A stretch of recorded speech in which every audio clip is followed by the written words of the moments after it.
Good morning, students. Today we are going to see about the conditional flow chart. Okay, in flow chart we have two different types. The first one is a sequential flow chart and the second one is a conditional flow chart. In the previous video we have seen that what is a sequential flow chart. So today we are going to discuss about what do you mean by the conditional flow chart. So construct the flow chart to find the sum of given two numbers.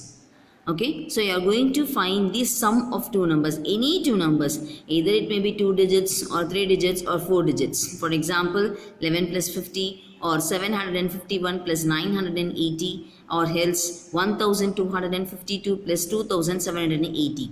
So any type of numbers, any type of number with different digits, it could be added by using this flow chart.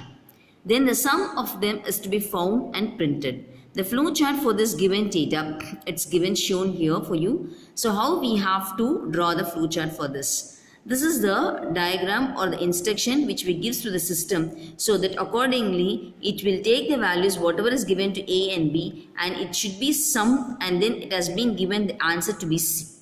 Now see here, first one is start. Input A and B. So it is your duty that to give the values of A and B.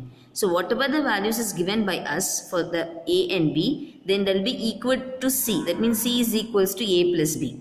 Okay. So whatever the value is given by us, it could be added and it will be printed the value of C.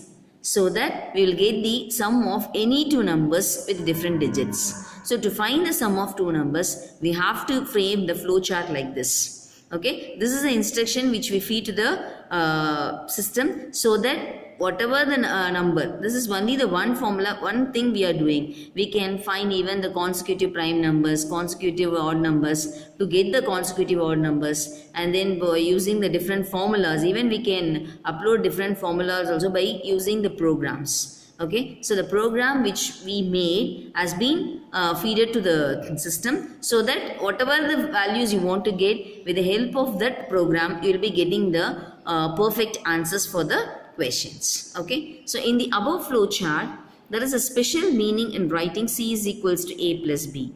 So C indicates the sum of A and B values. For example, if we input A is equal to 325 and B is equal to 486, then the values of C will be printed as 811.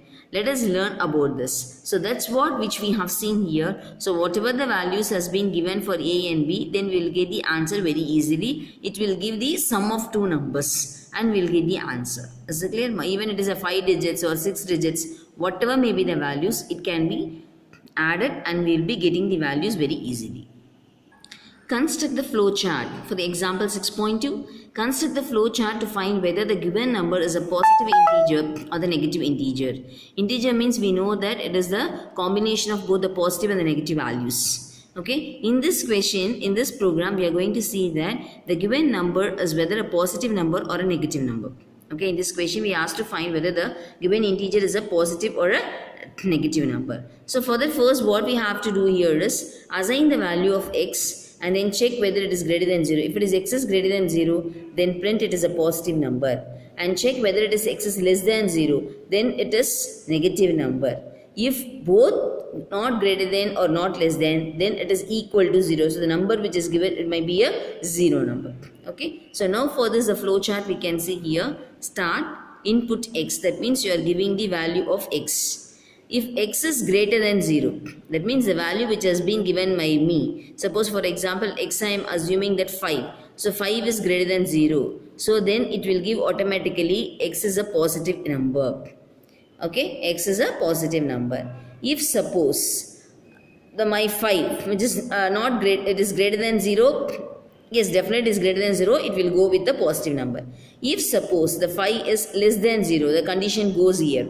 So if it is less than 0, then what will be done? If it is less than 0 means it should be a negative number definitely, or else it should be equal to 0. Okay, so less than 0 means then it has the two possibilities. One is it's a negative number. You can see here. If it is less than 0, definitely it is a negative number. If it is not less than 0, so the two options has been sorted out. It's not a greater number. It is not a less than number. then it might be equal to 0. So that we can write print x is equal to 0. At last we can give the statement that end. So for every program, it is very must that we have to start the program with start and then as well as end. Then only the whole program will be completed. Okay. So you should remember that whenever you give the flow chart, you have to write first one is start and the end one is end. So okay. So whatever the information which you want to do, that you can do in between to this. That's it. Thank you.